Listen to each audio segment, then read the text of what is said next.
بسم اللہ الرحمن الرحیم۔ السلام علیکم۔ میں ایک پڑھا لکھا نوجوان ہوں، نادرا میں جاب کرتا ہوں، میری نوکری بھی اچھی ہے، لیکن میری بیوی اتنا پڑھی لکھی نہیں۔ وہ میٹرک پاس ہے اور رشتے میں میری کزن بھی لگتی ہے۔ بڑوں کی ضد سے ہماری شادی ہو گئی۔ وہ بہت پیاری ہے، لیکن مجھے اچھی نہیں لگتی۔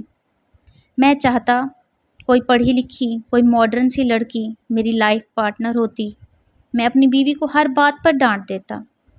میری بیوی آج تک میرے سامنے اونچی آواز میں نہیں بولی، مگر میں اسے ہمیشہ ان پڑھ اور جاہل کہتا تھا۔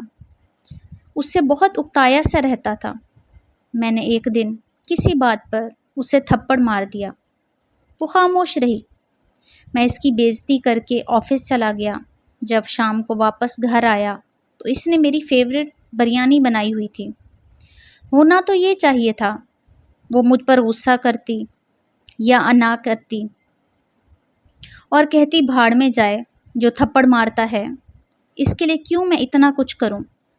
صبح اس کو ذلیل کر کے گیا تھا۔ وہ ناراض ہو کر میکے چلی جاتی۔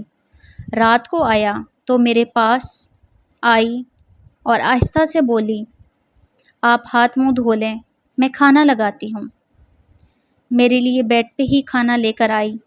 میں اس کو دیکھ رہا تھا۔ وہ میرے پاس بیٹھ گئی۔ مجھے کہنے لگی، آپ کو کتنی بار کہا ہے ہر روز کپڑے چینج کر کے جایا کریں۔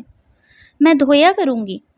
آپ کے کپڑے میں نے پریس کر کے الماری میں رکھے ہوتے ہیں۔ آپ کیوں 2 دن ایک ہی ڈریس پہنتے ہیں؟ میں نے کھانا کھایا اور ٹی وی دیکھنے لگا۔ پھر میرے کندھے پر سر رکھ کر کہنے لگی، آپ کیوں مارتے ہیں مجھے؟ میں بہت شرمندہ ہوتی ہوں جب کچھ ایسا کرتی ہوں جو آپ کو پسند نہیں ہوتا۔ کوشش پوری کرتی ہوں آپ کو میری کوئی بری بات نہ لگے۔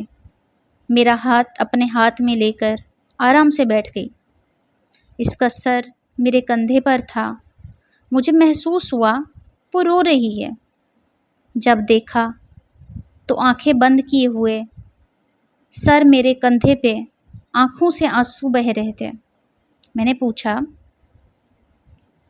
کیا ہوا؟ کیوں رو رہی ہو؟ میرا بازو زور سے پکڑ کر اپنے سینے سے لگا کر بولی، کچھ نہیں، بس مجھے اپنے کندھے پر سر رکھنے دے۔ پھر پوچھتا، بتاؤ کیا ہوا؟ اس بار میرا لہجہ ذرا نرم تھا۔ کہنے لگی، پتہ ہے آپ نے صبح مجھ سے کیا کہا تھا؟ میں نے انکار میں سر ہلایا۔ کہنے لگی، آپ کہہ رہے تھے چھوڑ دوں گا تم کو، میں تم سے بہت تنگ ہوں۔ یہ کہتے ہوئے اس کی ہچکی سی بن گئی۔ آواز کانپنے لگی۔ وہ بہت رو رہی تھی۔ لیکن میں مرد ہوں۔ مرد کب کہاں کسی کو سمجھ پاتے ہیں۔ میں دل میں سوچنے لگا، اس بیچاری کا کیا قصور ہے؟ سب کچھ ٹھیک کرتی ہے، میرا خیال بھی بہت رکھتی ہے، مگر میں کیا کرتا؟ وہ مجھے اچھی جو نہیں لگتی تھی، ویسے ہی اس میں سے نقص نکالتا رہتا۔ میرے ساتھ ایک لڑکی آفس میں جاب کرتی تھی۔ میں اسے پسند کرنے لگا۔ میری اس کے ساتھ افیئر چلنے لگا۔ وہ مجھے پسند کرنے لگی۔ سلسلہ یوں ہی چلتا رہا۔ گھر آتا تو میری بیوی پتہ نہیں میرے لیے کیا کیا بنا کے رکھتی تھی۔ وہ کسی بھی طرح میرا دل جیتنا چاہتی تھی، مگر مجھے اس میں کوئی دلچسپی نہیں تھی۔ میں ہر وقت اپنی کولیگ کی یادوں میں کھویا رہتا۔ کام سے فارغ ہو کر گھمانے لے جاتا اور پھر ایک دن ہم نے کورٹ میرج کر لی۔ میری پہلی بیوی کو اس بات کی خبر بھی نہیں تھی میں اس کے ساتھ کیا کرنے والا ہوں۔ دوسری بیوی نے اس شرط پر شادی کی تھی کہ تم پہلی بیوی کو طلاق دے دو گے۔ میں نے بھی شرط مان لی تھی، کیونکہ میں تو پہلے بھی اسے پسند کرتا نہیں تھا، بس کسی طریقے سے جان چھڑانا چاہتا تھا۔ اور پھر ایک دن میں کام سے گھر آیا۔ اس دن ہلکی سی بارش ہو رہی تھی۔ وہ کچن میں کھڑی پکوڑے بنا رہی تھی۔ مجھے دیکھ کر مسکرائی، کچن سے آواز دی، آپ ہال میں بیٹھیں، میں آپ کے لیے چائے اور پکوڑے لاتی ہوں۔ مجھے ذرا بھی احساس نہیں تھا اس کی خوشی کا۔ میں تو بس جلدی سے جان چھڑانا چاہتا تھا۔ میں نے کہا، چھوڑو پکوڑے، میرے پاس آ جاؤ جلدی سے۔ وہ مسکرا رہی تھی، بہت خوش لگ رہی تھی، لیکن میری بلا سے میں اپنی دوسری بیوی کے عشق میں مبتلا تھا۔ اس نے ہاتھ میں پکوڑا پکڑا ہوا تھا، میرے پاس بیٹھی مسکراتے ہوئے بولی، آج اللہ کتنا مہربان ہے۔ میں اس کی بات کاٹتے ہوئے جلدی سے بولا، کوئی غلطی ہوئی تو مجھے معاف کر دینا، اب میں تمہارے ساتھ نہیں رہ سکتا، میں تم کو طلاق دیتا ہوں۔ پھر یہی جملہ مزید 2 دفعہ دہرایا۔ اس کے ہاتھ سے پکوڑا گر گیا۔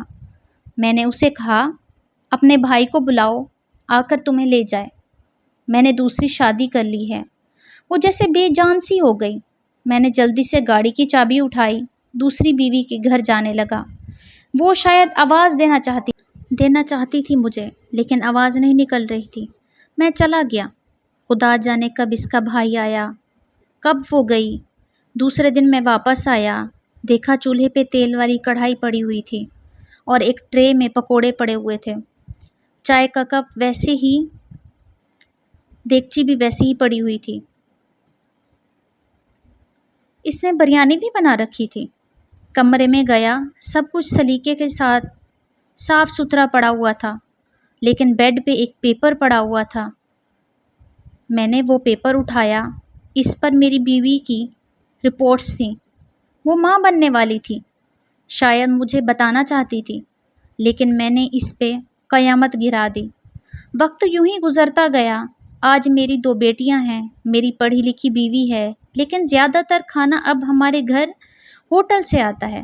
اب بریانی نہیں بنتی ہمارے گھر، کیونکہ میری دوسری بیوی کو پسند نہیں ہے۔ پہلی میں ہر روز کپڑے چینج کرتا تھا، اب ایک ڈریس 5 دن پہنتا تھا۔ وہ میری دوسری بیوی مجھے بات بات پر ڈانٹتی۔ اب میں تنہائی میں بیٹھ کر بہت روتا ہوں۔ مجھے میری پہلی بیوی بہت یاد آتی ہے۔ طلاق کے بعد سنا ہے وہ بہت بیمار ہو گئی تھی، جس میں اس کا حمل ضائع ہو گیا تھا۔ میں نے آج بھی اس کی تحریر سنبھال کر رکھی ہوئی ہے۔ جب بھی پڑھتا ہوں بہت روتا ہوں۔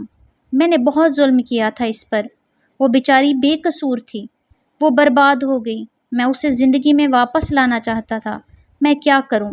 مجھے اب سکون نہیں آتا، ہر وقت دل میں ایک بوجھ سا رہتا ہے۔ میرے پاس سب کچھ ہے، گھر، گاڑی، پیسہ، پڑھی لکھی جاب کرنے والی بیوی، لیکن مجھے سکون نہیں آتا، چین نہیں ملتا۔ پہلی بیوی کو واپس لانا چاہتا تھا اور اس کی شادی ہو گئی، لیکن میں شاید اندر ہی اندر دیمک کی طرح ختم ہوتا جا رہا ہوں۔ ڈاکٹر کہتے ہیں مجھے کوئی بیماری نہیں، لیکن میری آنکھوں کے گرد سیال کے ختم ہی نہیں ہوتے۔ کیا کروں؟ مجھے پہلی بیوی کے پاس جانا ہے۔ آج چیخ چیخ کر کہتا ہوں، وہ ان پڑھ نہیں تھی، بلکہ میں جاہل اور درندہ تھا۔ مرد کتنی آسانی سے کیسی شہزادیوں کو برباد کر دیتے ہیں۔ مجھے اللہ تعالیٰ سے اب ڈر لگتا ہے، میں قیامت کے دن کیسے اس کا سامنا کروں گا۔ ہم مرد جانتے ہیں، ہم بیوی کو گالی دے کر بھی تو سننے کے سوا اس کے پاس اور کیا آپشن ہوگا۔ ہم جی بھر کر ذلیل کرتے ہیں، مارتے ہیں، گالیاں دیتے ہیں، کبھی تو سب کے سامنے بے عزت کر دیتے ہیں۔ عورت بھی کتنی پاگل ہوتی ہے، وہ کبھی ناراض نہیں ہوتی، نہ واپسی گالی دیتی ہے۔ وہ اپنی روٹین کی طرح کھانا بناتی ہے، جھاڑو پوچھا بھی کرتی ہے، تھکتی بھی نہیں، شکوہ بھی نہیں کرتی تھی، اور پھر بھی میں نے اسے طلاق دے دی، رسوا کر دیا۔ میری یہ کہانی مجھ جیسے بدبخت مردوں تک پہنچانا، اس سے پہلے کہ کوئی میری جیسی غلطی کرے، وہ سمجھ جائے۔